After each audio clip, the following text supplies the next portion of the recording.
So, but firstly, let's kick off with the disgusting political games Labor and the Greens are playing with these kids' lives.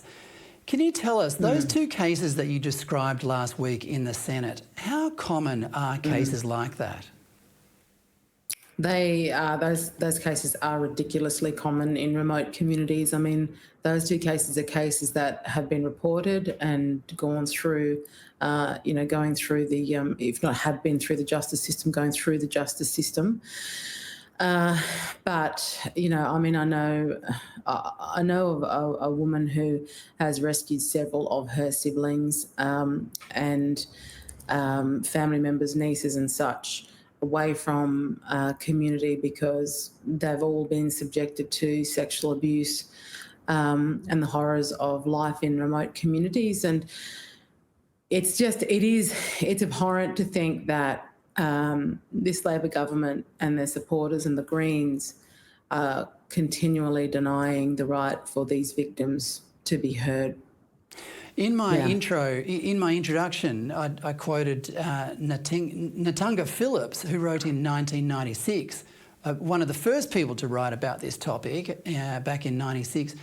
And what she described was how easy it was for abused kids to, this is just awful to think about, but these abused kids, innocent children, nobody helps them, some of them wound up as patients in mental hospitals. Does that still happen?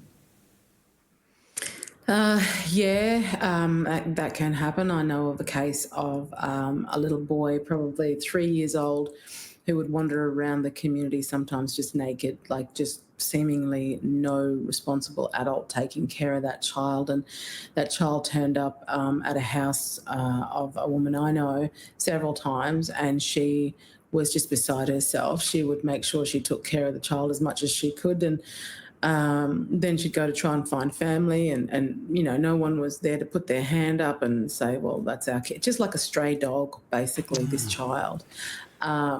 And she did everything that she could to ensure that that child was put into appropriate care, foster care. I know so many foster parents who have foster children who they've taken in as babies because of the poor neglect, the fact that even babies have been sexually abused, and that they have taken them, through to the age of 7 or so, and really improved their lives for them, made sure that they've had access to all the services that they need, because often these kids come with a whole raft of issues like the fetal alcohol syndrome, or whether they are, on the spectrum because of, what they've had to endure in their lives, ADHD, all kinds of issues that these kids, the services are just simply not available in communities, but they've got them to a point in their lives